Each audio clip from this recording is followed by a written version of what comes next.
Yeah, the food's great, and thanks so much for coming. Yeah, looking forward to it. It's Mackenzie Feldman, Herbicide Free UC. She's going to be speaking, and Stacy Malkin, US Right to Know co-founder. And Paula for the co-op. We are going to have a great panel discussion after the movie. Hi everyone in Vallejo, California. Thank you so much for coming out tonight. My name is Obtiru. I'm the director and producer of Modified, and I wish I could be there with you tonight. I know you're in for a really special evening. I especially want to thank Stephen Dunsky of the Empress Theater for screening my film. I've heard it's a really beautiful theater, so it's a real honor to have the film shown there. I also want to thank Stacy Malkin of US Right to Know and Mackenzie Feldman of Herbicide Free UC. They are both so knowledgeable about the issues that are brought up in the film, and so I know you're going to have a very informative and interesting discussion following the film.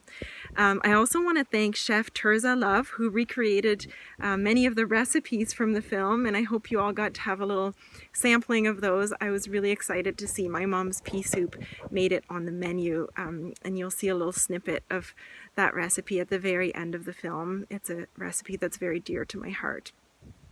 I also want to thank Paula Shees from the Cultivate Community Food Co-op, and I'm so honored that this screening is going to be supporting that future co-op in your community. I mentioned in the film that some of my earliest memories are in my mom's garden, but they're also in our local food co-op. And my mom bought almost all of our food there because cooperatives to her, food cooperatives, really represented all the values that she held dear around sustainably grown food and supporting small businesses and our local farmers. And so I very much hope that your cooperative will come to life soon, and I'm very excited that this screening can help support that in even just a small way. So thank you so much for being here, and if you want to stay in touch with me after the film, do stop by the film's website, which is modifiedthefilm.com. You can contact me there. There's a little contact me page, and you can also follow us on Facebook, Twitter, and Instagram, and those are all linked on the website. So have a lovely evening, and thank you again for coming. Hi everyone, I'm Stacy Malkin. I love this movie. It made me so emotional.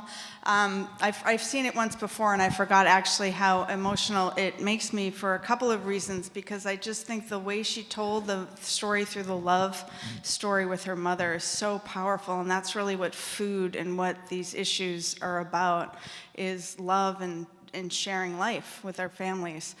Also because the Prop 37 footage really sort of gives me post-traumatic stress disorder. So I worked on that campaign. I was the media director of Proposition 37. I co-founded with the campaign manager, Gary Ruskin, an organization called US Right to Know. So we were, and some of you probably also as well, on the front lines of that campaign and seeing really the effects of 70% public support tanking in the space of 30 days as the chemical companies spent, Belinda said it in the movie, about $1 million a day on just a torrent of lies and confusion. And what's upsetting to me about that all these years later is not even so much that they did that, because we might expect them to do that. It's that it works. It's that people are so swayed by television ads and voting against their own interests. And so after that happened, we really became kind of obsessed with how did they do it? Like, how is actually this whole system working behind the scenes? How is the money flow happening with universities? Why were so many academics standing up and saying things we knew weren't true? Why is the government backing them up? So we started an investigation And that's what led us to found U.S. Right to Know, which launched in 2015. We did lots of Freedom of Information Act requests of government, of academics, and compiled. Now at this point we have tens of thousands of pages of documents really showing how companies are working in many manipulative ways behind the scenes to shape how we hear about our food system and how things are regulated. So we've got all these documents up on our website. Well, our website is usrtk.org.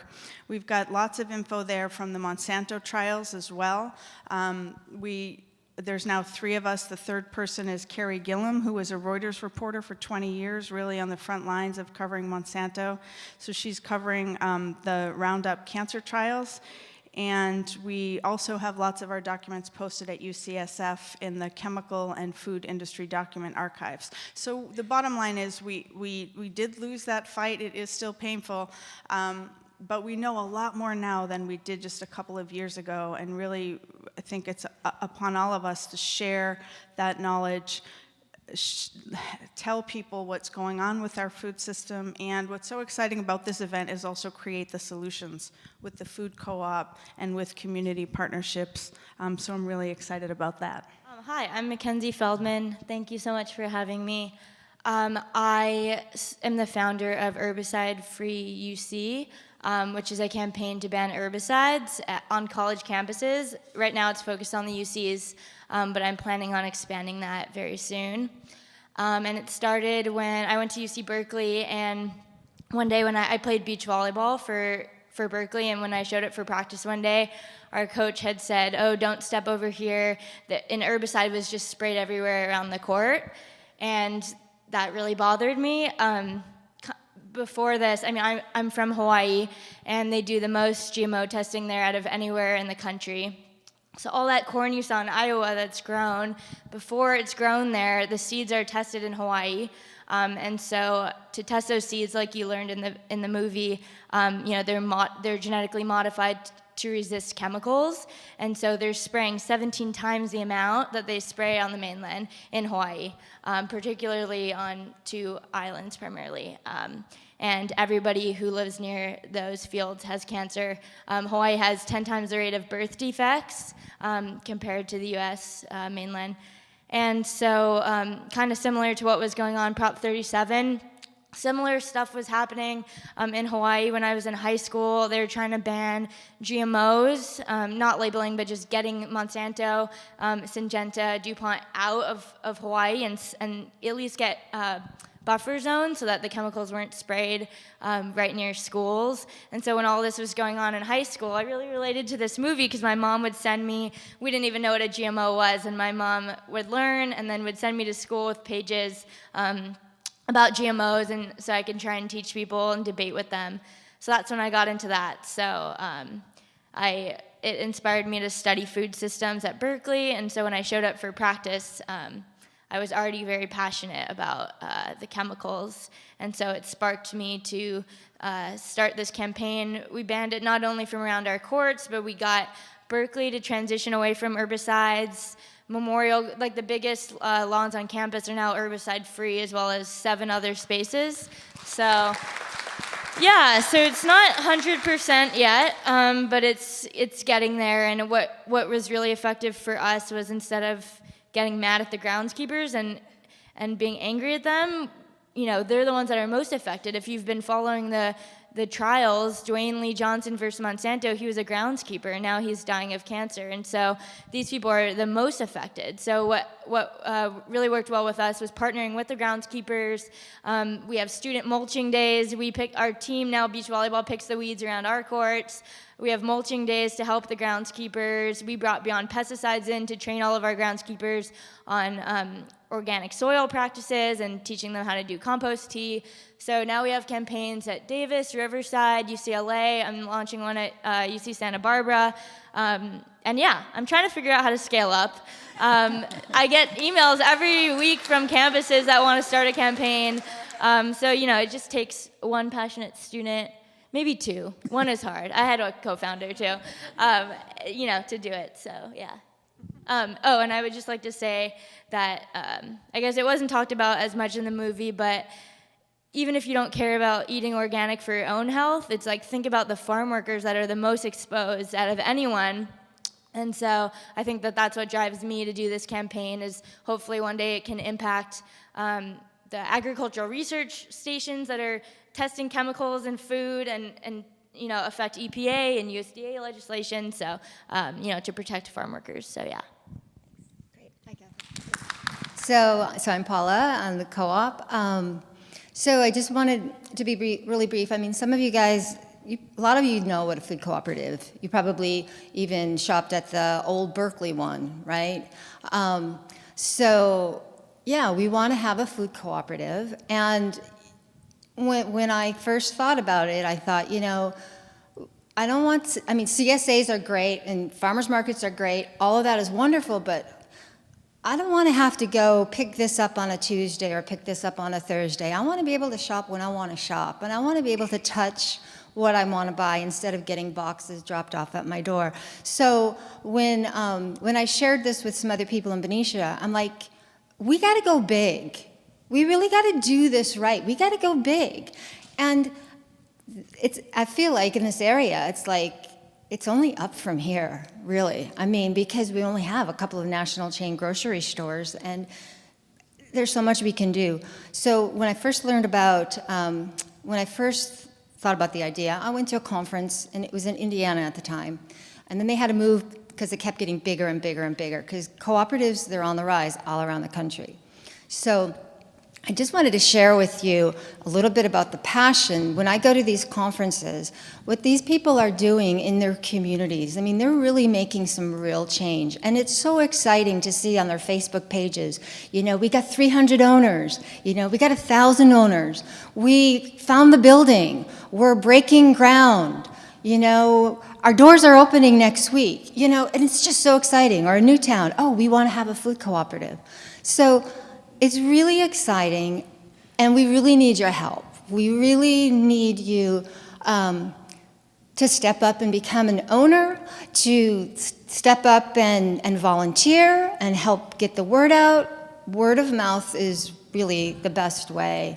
So the doors will open according to the ownership growth, and so let's do this sooner rather than later. Let's get on board, and let's some of these co-ops, with the right leadership and the right enthusiasm and the right messaging, they're doing it. They're doing it in a couple of years. They're getting a door open. So really, we really would love for you to step up and talk to your friends and your neighbors and your coworkers, because you saw the movie. Just getting this wonderful food back on our tables is what we want. So thank you.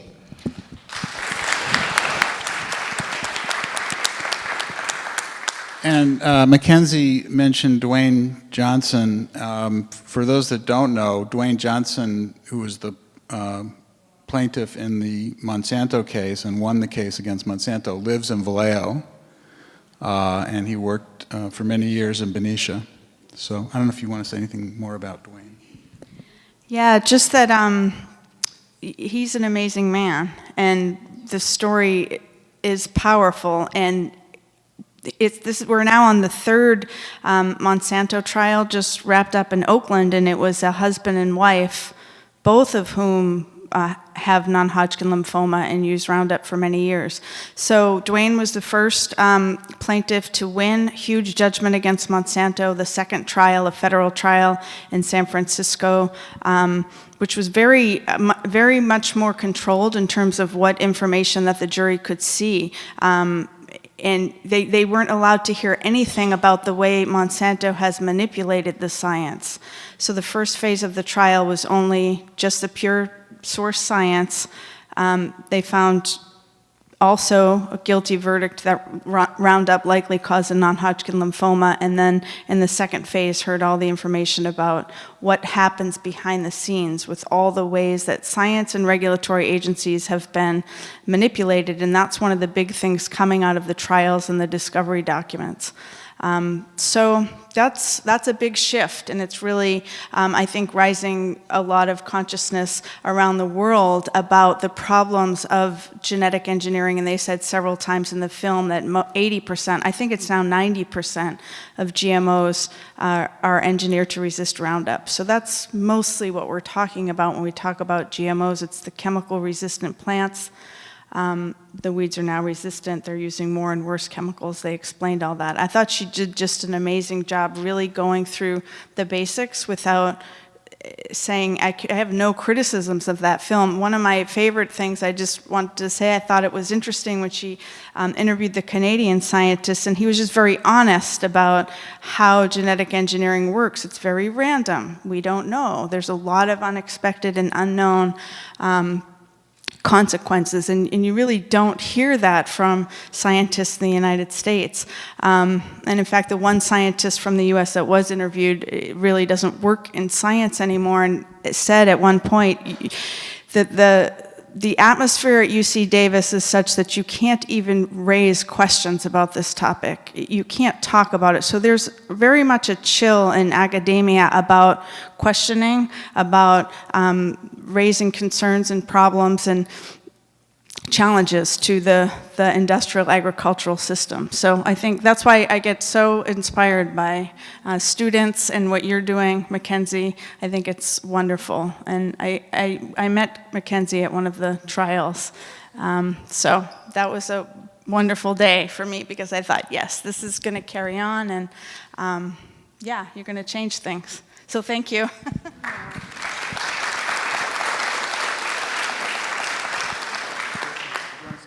Thank you. Yeah, Stacy's been a big inspiration of mine for a long time, so I was super stoked to meet her at the court. And I'll just say about Lee Johnson, the plaintiff, he is the reason why I'm even doing this campaign. I mean, I started it at Berkeley, and that was not my intention. After I was going to graduate, move back to Hawaii, finish writing this cookbook with my mom, and then I ended up back in San Francisco at this court.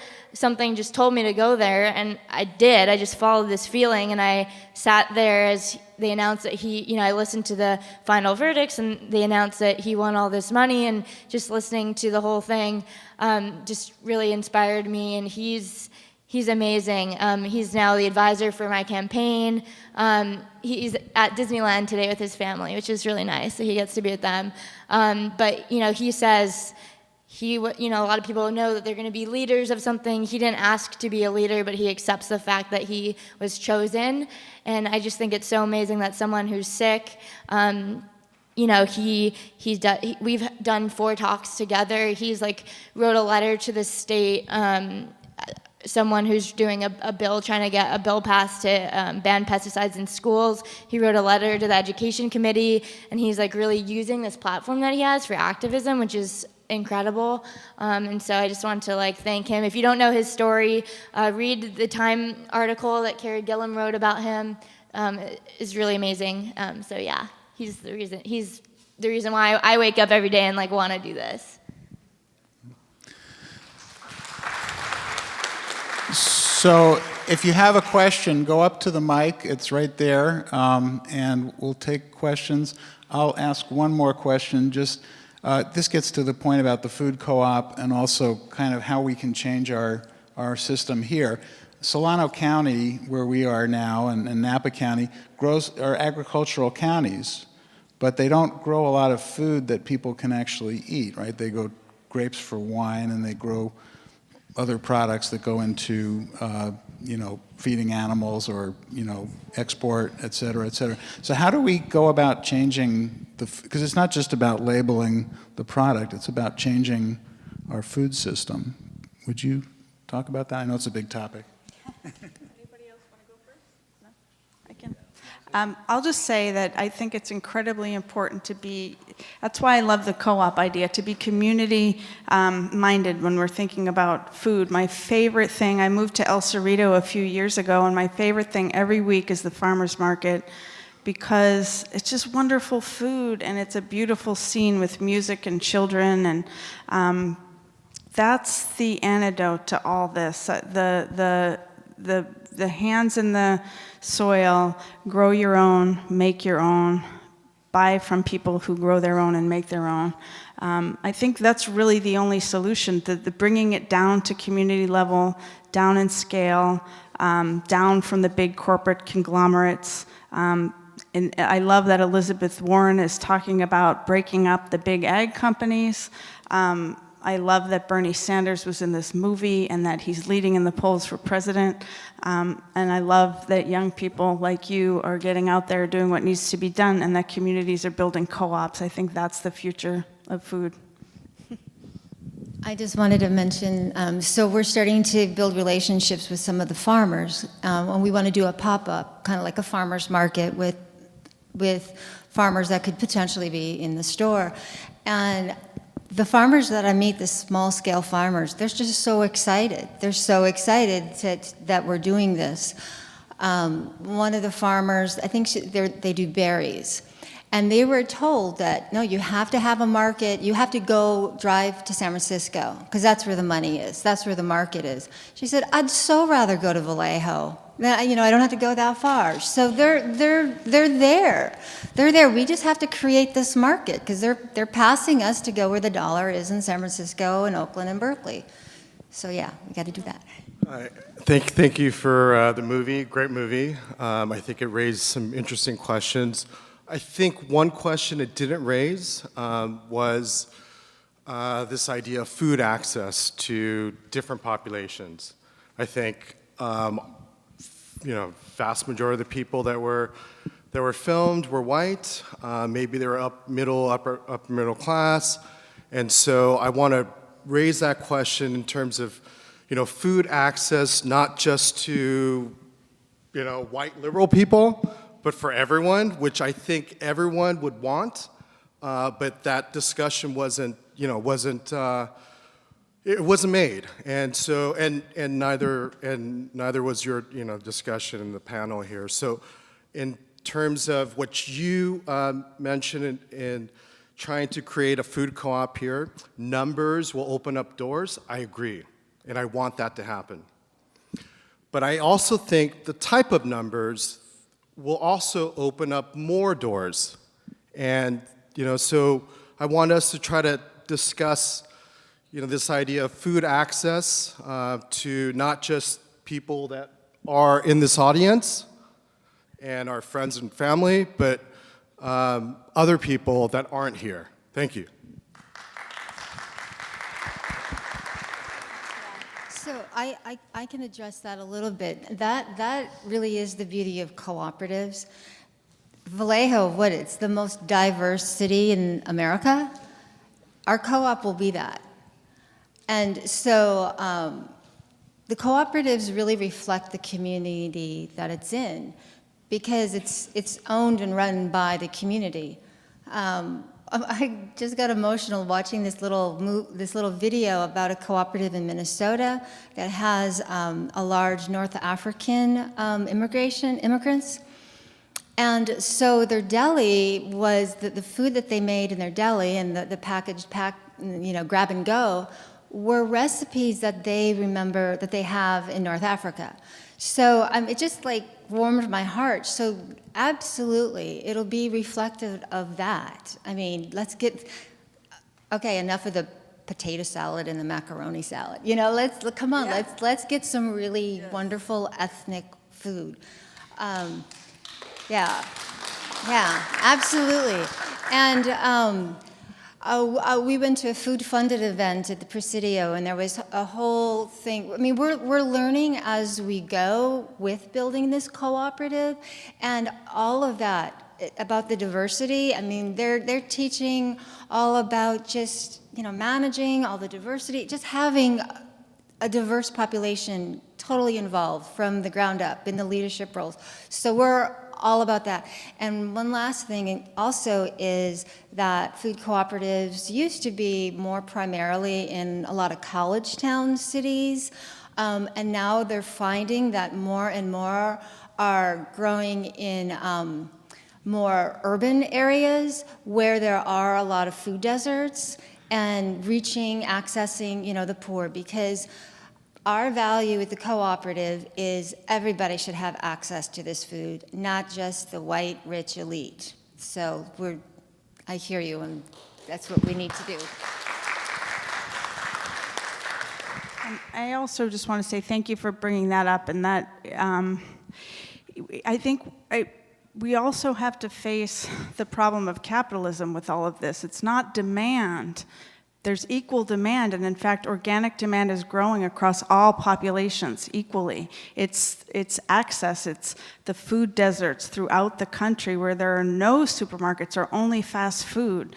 So that's why bringing it down to scale, to the community level, putting the power in farmers' hands, which they don't have the power. And farmers are really struggling in this country. And also wanted to mention that the numbers on Prop 37 were fascinating because it was the people of color who voted yes on Prop 37 at like incredible numbers, 90%, 92%. It lost because of the whites, and it lost because of older whites specifically. We lost that campaign in the first 10 days of voting. And we actually won on Election Day. So, yeah, this is something I think everybody cares about, and everyone deserves access to safe and healthy food. Yeah, and I just want to say thank you for bringing up that question.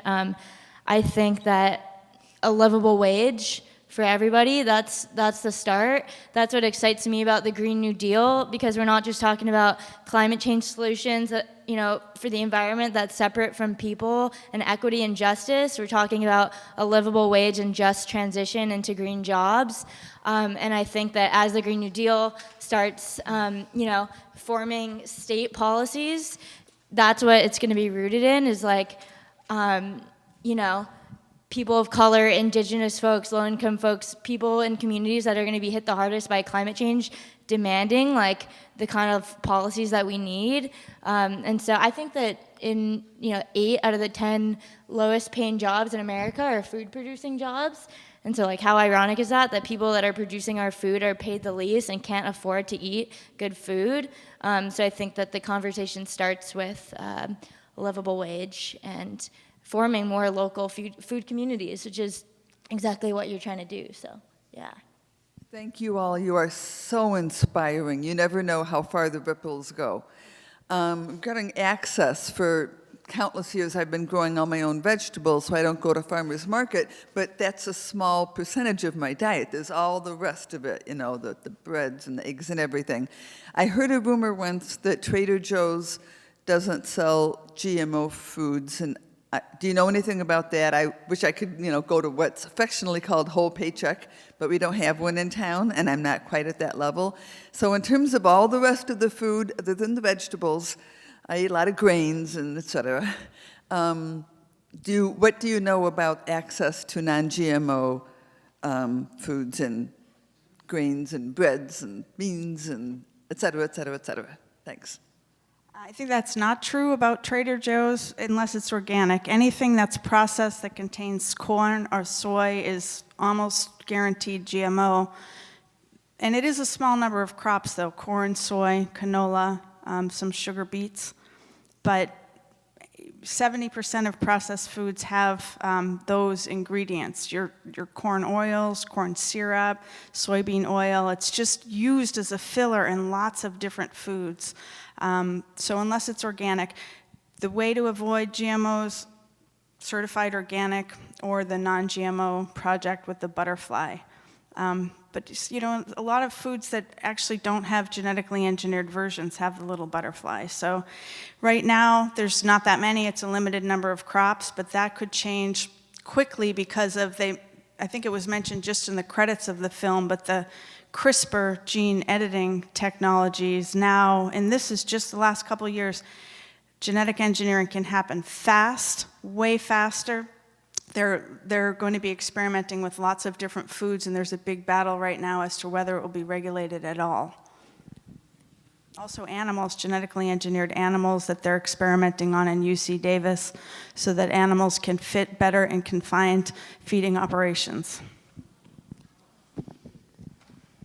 Thank you. First a brief comment, then a question. I would encourage anyone who can join Cultivate Vallejo, Cultivate Community.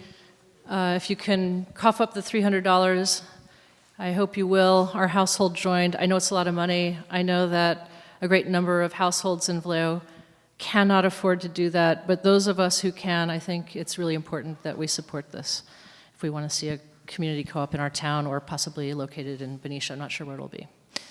Secondly, a question. I've got a big container of Roundup in my garage, and I haven't touched it in some years, and I don't know what to do with it. What's a safe way to get rid of it?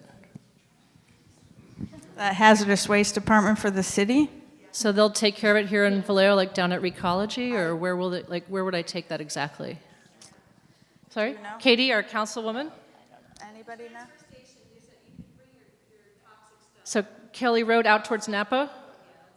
Okay, so everyone here who's got some Roundup, take it out to the transfer station by the Napa airport, right? Mail it to Monsanto. Mail it to Monsanto. Thank you. Take it back to Home Depot. Costco just stopped selling glyphosate, so. Having it, and there's a whole thing on the next door about, can you believe that they're selling it? And then the thread was, well, it's a free country and blah, blah, blah, blah, blah, blah. So Costco stopping it, maybe Ace will be next, and then the ripple effect, yeah. Thank you, hello. I just want to say that I'm really excited that this is here in Vallejo. Myself and my peers are always talking about how there is a food desert in Vallejo, so I hope that when you are thinking about a location for the co-op, you keep it in Vallejo.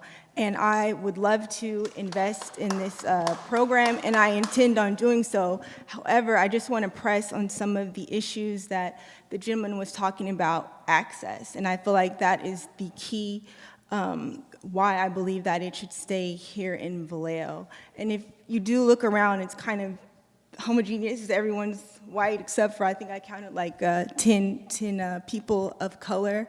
And I think if the end goal is to provide organic, good, healthy food for everyone, then we need to be mindful of how we are putting out our message. For example, today I know that this was a fundraising type of event, but it was $10. And for me, $10 is not that much money, but for other people, perhaps it was a barrier for them coming, people who needed this type of information. So perhaps when you are continuing these efforts and trying to spread the message, perhaps you could be more aware of that so that there's a sliding scale or there's another time slot that it's free for people, or if you want to have more minority involvement, perhaps partnering with some of the like the Black Chamber of Commerce or some of the other minority-based organizations, or even a church. So I just wanted to say that. That's all.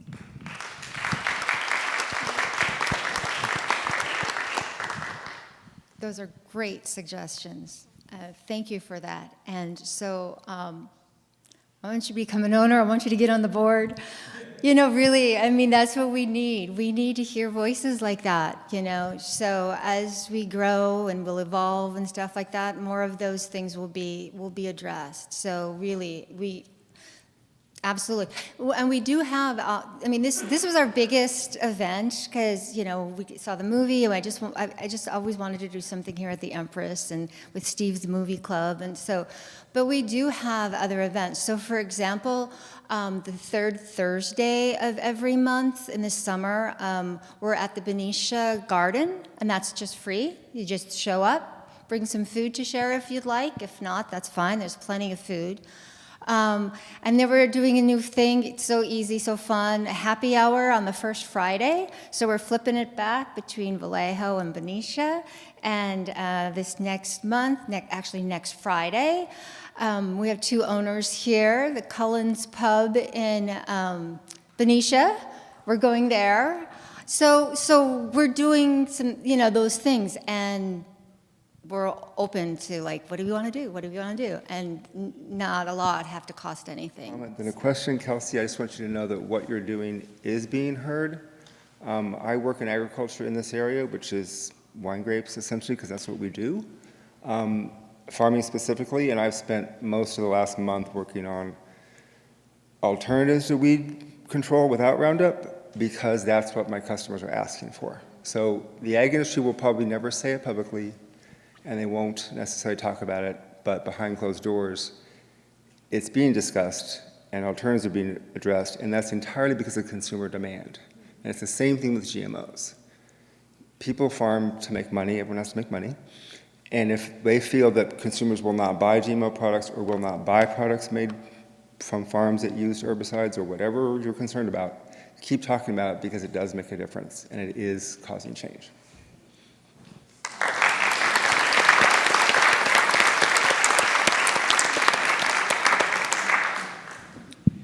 That was a great setup. My wife and I were one of the first owners. I know that there's probably 20 or 30 you guys before us, but as soon as we found out about it, we put our $300 in. So we've been rooting you along as long as you've been trying to make this happen.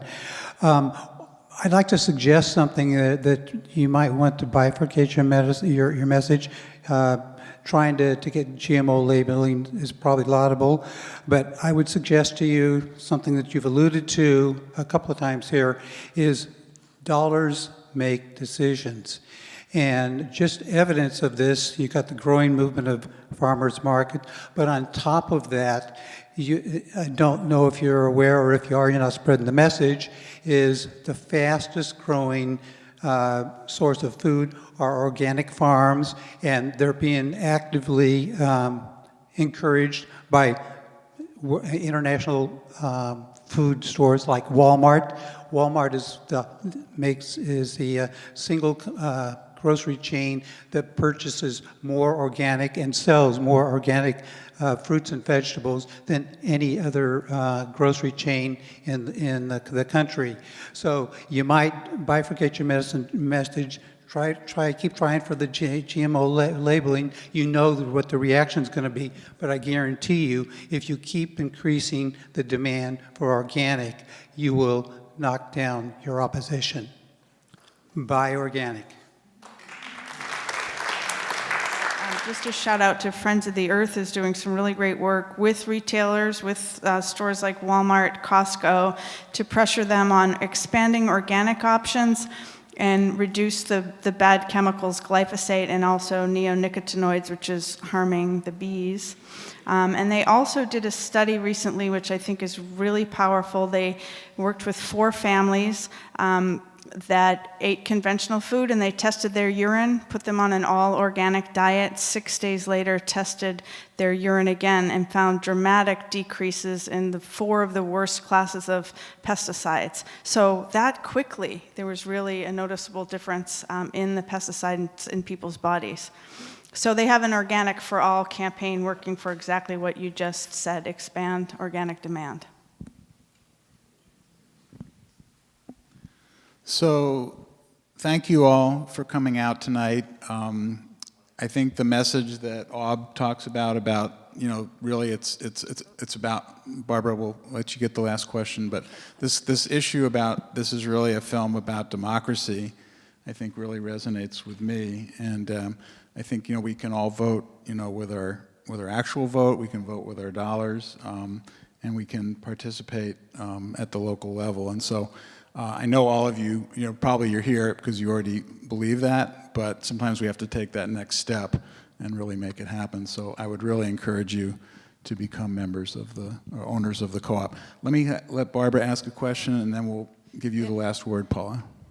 Not so much a question, but regarding the co-ops, I've been teaching ESL to adults for over 20 years in Vallejo, so we have the best potlucks ever with all, you know, people from all these countries, Central, South America, Vietnam, Russia, you know, Arabic countries, many, many countries. And what I've found is that often, because people who are immigrants have so much to do, they don't know, like, they didn't know that Orson, the cement plant, nobody in my classes knew that that was even happening in Vallejo. So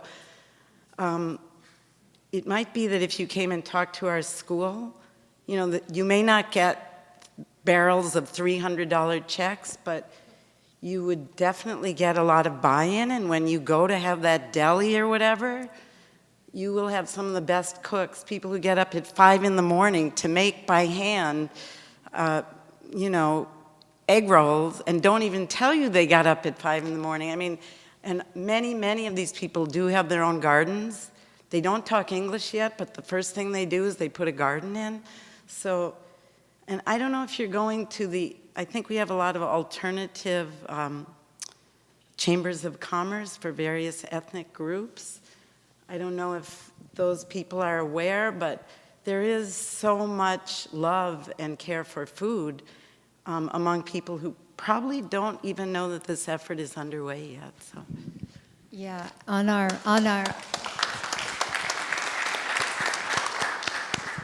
thank you so much for that. So as I said, like our timeline, that's kind of how we grow. So when we got to 100 owners, we're at like 160 now.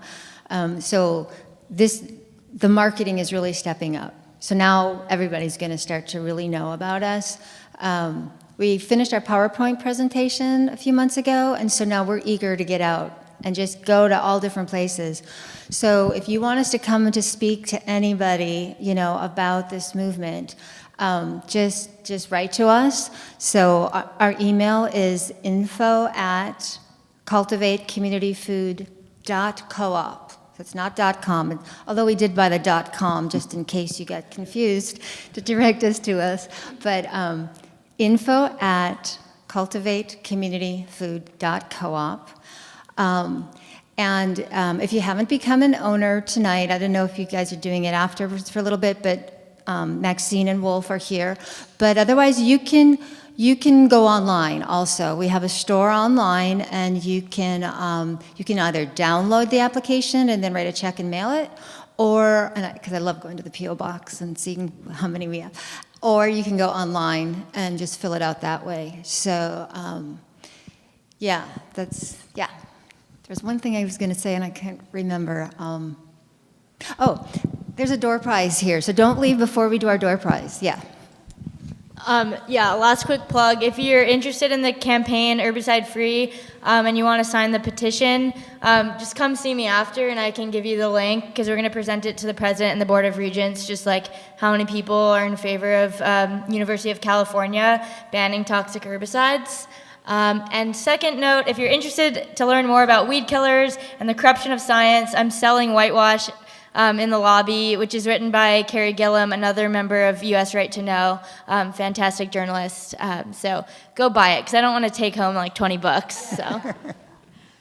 I'll just do a last note that you can follow Carrie's reporting, and she's reporting from the trials pretty much daily, writing a blog called the Monsanto Roundup Trial Tracker, and we have a weekly newsletter that we round up the top food news from top publications and then what we've learned from our investigation. So you can sign up for that at usrtk.org. Great. So you're going to do a door prize? Okay. Oh. Thank you.